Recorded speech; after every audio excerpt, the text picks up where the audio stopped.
En su muy especial informe a la Nación el 10 de agosto, el presidente de la República nos ordenó a los ecuatorianos que no habláramos del 30 de septiembre. Veamos quiénes acatan eso. Voy a hablar de este tema con el coronel Lucio Gutiérrez, expresidente de la República y líder de Sociedad Patriótica. Coronel, el presidente dijo del 30 de septiembre ya no se debe hablar. ¿Usted acatará esa disposición o seguirá hablando del tema? Por supuesto que no, porque hay un tema tan grave que tiene que ser investigado y nosotros le seguimos exigiendo al fiscal general de la Nación que le debe decir al Ecuador y al mundo quién ordenó que se cometa un delito gravísimo calificado como de lesa humanidad, que es atacar un hospital. Un hospital, como ustedes saben, no se puede atacar ni siquiera en guerra. El 30 de septiembre no estábamos en guerra y sin embargo los militares atacaron el hospital, poniendo en grave riesgo a los niños recién nacidos, a muchos pacientes que estaban curándose en el hospital militar, a más del personal médico. Y como expresidente de la República, como ex miembro del victorioso ejército ecuatoriano, el único que puede haber dado la orden de cumplir una misión tan delicada como la de atacar un hospital es el presidente de la República. Usted como militar sabe, debe saber, supongo, si un militar puede tomar una iniciativa sin que haya una orden superior en un caso como este. O sea, ¿pudieron los militares haber decidido por sí solos? Definitivamente no. ¿No? Y si así lo han hecho, pues el jefe del Comando Conjunto, los comandantes de fuerza de las Fuerzas Armadas ecuatorianas estarían en un gravísimo riesgo. Por eso me permito recomendarles una vez más al jefe del Comando Conjunto, a los comandantes de fuerza, al comandante del operativo de ese día, el 30 de septiembre, que tengan toda la documentación de descargo, porque este delito gravísimo no va a quedar en impunidad. Por ahora, el presidente Correa prohíbe que hablemos sobre este tema. Por ahora, el fiscal general del Estado, nombrado a dedo por el presidente de la República, utilizando al Consejo de Participación Ciudadana, no va a investigar, pero este mal no va a durar 100 años. El 2013, si actuamos con responsabilidad los ecuatorianos, se acabará el gobierno de Rafael Correa. Rafael Correa se irá a Bélgica y entonces con justicia independiente habrá que investigar y determinar los responsables de este gravísimo evento. Los militares no pueden por sí solos ir y disparar contra un hospital. O sea, ¿usted cree que la orden hay la orden expresa del mando político? Exactamente, del mando político. Y más. O sea, el mando político significa o el ministro de Defensa Nacional o el presidente de la República. O el presidente de la República. Los militares no pueden moverse por sí solos. Y cuando hay una misión de esta naturaleza, se da lo que se conoce como la orden preparatoria, es decir, el jefe del Comando Conjunto debió haberle ordenado al jefe del operativo que se prepare para esa misión. Y el jefe operativo de esa misión tuvo que haberle hecho preguntas al jefe del Comando Conjunto. ¿Disparo? ¿No disparo? ¿Qué hago si es que hay resistencia por parte de la gente que está resguardando el hospital y supuestamente secuestrándole al presidente de la República? Se hacen una serie de preguntas para que el comandante del operativo prepare a su gente. Y luego el jefe del Comando Conjunto debió haber preparado una orden de operaciones en donde se dan claramente las misiones y se especifica quién es el que ordena ese operativo militar. Así que es muy simple. Hay que llamarle al jefe del operativo, el general Castro, ex comandante de la Brigada de Fuerzas Especiales, y decirle: ¿quién le ordenó a usted, general, atacar el hospital?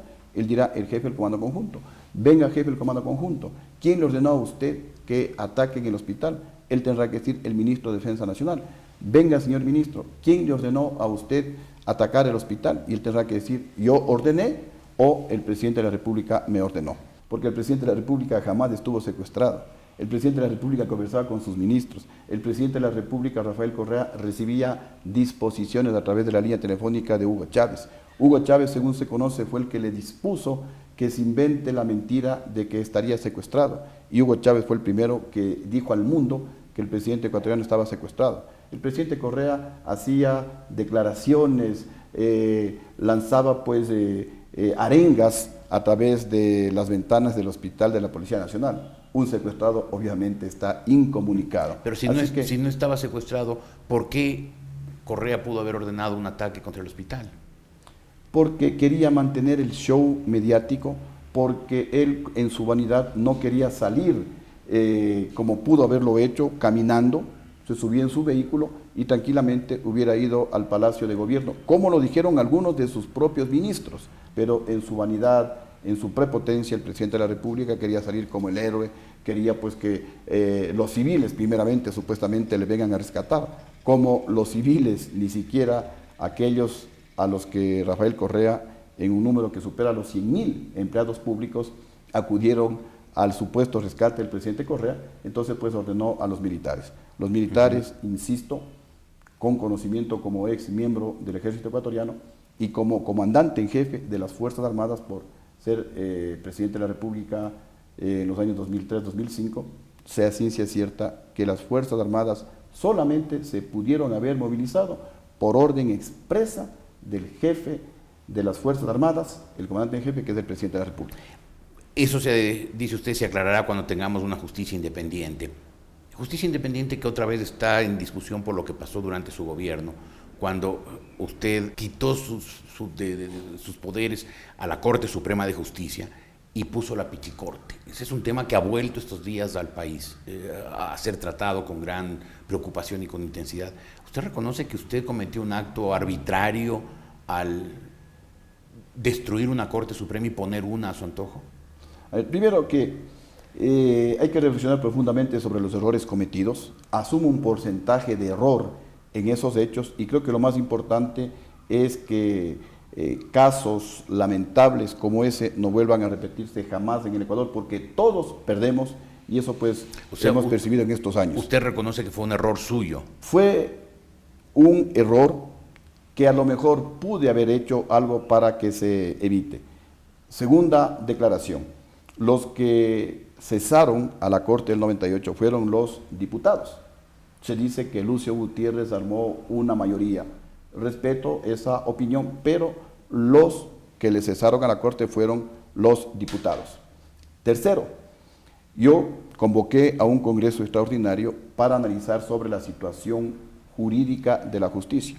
En ningún momento para que destituyan a la Corte de ese entonces y peor, para que nombren a la llamada Pichicorte, porque el primero que criticó y que le calificó a la Pichicorte de inconstitucional, de politizada y de temporal, porque dije a través de Radio Quito, y eso está grabado en los archivos de Radio Quito, inmediatamente que los diputados se reintegren a sus funciones en enero, presentaría un proyecto de consulta popular para despolitizar la justicia, como así lo hice. ¿Pero la Pichicorte no fue el resultado de un acuerdo político suyo con Abdalá Bucaram? En ningún momento hubo ese acuerdo político. Pero Abdalá Bucaram hasta volvió al país. El acuerdo político con el PRE fue para que ellos tengan un espacio de responsabilidad dentro de mi gobierno para evitar que el ingeniero Febres Cordero con el doctor Rodrigo Borja me destituyan. Ellos sumaban cerca de 50 votos, necesitaban los, me parece, 17 votos del PRE para llegar a los 67 y destituir a Lucio Gutiérrez. ¿Por qué le querían destituir a Lucio Gutiérrez? El doctor Rodrigo Borja porque lamentablemente nunca aceptó que limpia y democráticamente en las elecciones del 2002, Lucio Gutiérrez, un hombre de pueblo, sin un aparataje electoral, le derrotó en las elecciones. Y el expresidente León Félix Cordero tuvo esa retaliación porque un hermano de él debía a la AGD y obviamente uno de mis compromisos con el país eran cobrar esas deudas a los deudores morosos del pueblo ecuatoriano y entonces comenzamos a cobrarle las deudas, se le incautó algunos bienes al hermano del ingeniero Félix Cordero, entonces por esa retaliación querían sacarle a Lucio Gutiérrez, pero no fue el acuerdo con el PRE para tumbar a la Corte del 98, nombrar a la Pichicorte y traerle al abogado de la Bucaram. A lo mejor eso estuvo en el pensamiento de los del PRE, a lo mejor. O tal vez pues las cosas sucedieron. Pero en todo caso, así. ¿Usted reconoce que ese episodio fue un error? Ese episodio fue un error que nunca más tiene que volver a repetirse en el país. Por asunto de tiempo me paso al tercer tema. Usted decía, si es que la oposición se porta responsablemente, en el 2013 se acabará esta revolución ciudadana y el señor Correa se irá a Bélgica. ¿Usted depondría sus aspiraciones presidenciales para apoyar a un candidato único de la oposición? Por supuesto, con el mayor gusto, porque así como los que nos están viendo y escuchando, así como ustedes, así como la mayoría de ecuatorianos, yo amo profundamente a mi país. Por eso, luego del golpe de Estado, cuando me acusaron de un sinnúmero de irregularidades, 94 juicios tuve en la Fiscalía General del Estado. Regresé al país, a la cárcel, al penal García Moreno, a rendir cuentas a mi pueblo, porque no podía permitir que los 3 millones que votaron por mí duden de mi honestidad. Y salí de la cárcel como entré, con las manos limpias, a seguir recorriendo el país. Mi madre aquí está enterrada y me voy a quedar en el Ecuador. Yo no haré como el presidente Correa, que luego de su mandato se irá a Bélgica. Entonces, cualquier persona, creo yo, con mediano sentido común, hará un gobierno muchísimo mejor que el de Rafael Correa. ¿Qué es lo que quiere el pueblo ecuatoriano? Paz, respeto, que podamos opinar libremente y que nadie nos meta a la cárcel. Queremos que los inversionistas ecuatorianos que se fueron al exterior retornen a nuestro país, que haya una justicia independiente, que el Congreso Nacional cumpla con sus funciones de legislar y de fiscalizar y que se acaben los insultos. Pero, ¿qué es lo que nosotros estamos diciendo? Primero concertemos, es decir, conversemos todas las agrupaciones políticas y estamos nosotros haciendo ese trabajo y estamos conversando con varias agrupaciones políticas. Ya se está conversando. Yo ya me he reunido con los principales líderes de los partidos políticos, especialmente de la costa, con algunos. ¿Estamos hablando de quién? De la sierra. Estamos hablando de Jaime Nebot, por ejemplo. No quisiera dar todavía nombres porque nos hemos puesto un plazo de aproximadamente unos 2 meses para lanzar esta buena noticia al pueblo ecuatoriano, pero todos estamos de acuerdo. Yo les he propuesto, conversemos, luego elaboremos un proyecto de unidad nacional que, entre otras cosas, pues conste la recuperación total de la democracia, la recuperación total de la libertad de expresión, el derecho que tenemos los ecuatorianos a que se rinda cuentas de nuestro dinero, la independencia total de las funciones del Estado, el respeto a los derechos humanos, la inversión de calidad en salud, en educación, etcétera, etcétera, no entregar contratos a dedo y algunas otras cosas más que acordemos. Ojalá entre todos los partidos o con los que coincidamos, comenzar, porque hay que comenzar por algo. Ojalá 4, 5, 6 partidos acordemos y lancemos esta propuesta y nos propongamos y nos comprometamos, sería la palabra más adecuada, ante el país, de que ninguno se va a retirar de ese proyecto. Y también le digamos al país cómo vamos a designar a nuestro candidato único. Por ejemplo, Lucio Gutiérrez, o a lo mejor Gilmar, o a lo mejor Fausto, o a lo mejor Galo Lara, podría ser el candidato de Sociedad Patriótica.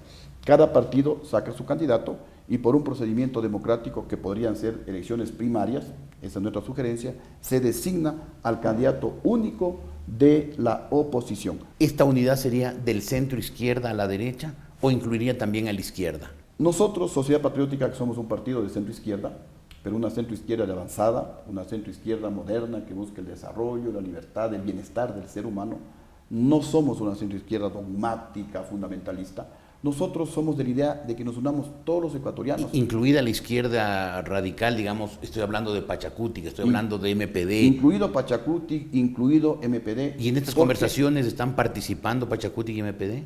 Yo, como Lucio Gutiérrez, con esos 2 partidos oficialmente todavía no hemos conversado. Han habido así algunas conversaciones un poco informales, pero a nivel del Congreso Nacional se está conversando con ellos. Inicialmente, más de una conversación, digamos, entre partidos del centro hacia la izquierda, hablemos. O sea, del centro izquierda a la derecha sería esta unidad. Nosotros proponemos una unidad amplia, sin vetar absolutamente a nadie, acercando y fortaleciendo las coincidencias y también pues tratando de reducir las diferencias que tengamos. Las conversaciones son del centro izquierda a la derecha, por ahora. Hablemos por ahora, sí. Perfecto. Hasta el centro hablemos, del centro izquierda hasta el centro. Pero, o sea, la derecha no está incluida pero ahí. no excluimos conversar con partidos de centro derecha que también coincidan con estos planteamientos. ¿Un candidato único de la oposición le puede ganar las elecciones a Rafael Correa? Por supuesto que sí. En elecciones transparentes, en elecciones sin fraude electoral, se le gana a Rafael Correa. Rafael Correa jamás podrá sacar más allá de un 35%. Creemos que él no pasa de un 30% de voto por Rafael Correa. En elecciones transparentes se le puede ganar a Rafael Correa. Coronel, muchísimas gracias por haber estado hoy en la República.es. Muchísimas gracias a usted. El expresidente de la República, el coronel Lucio Gutiérrez, hoy en la República.es.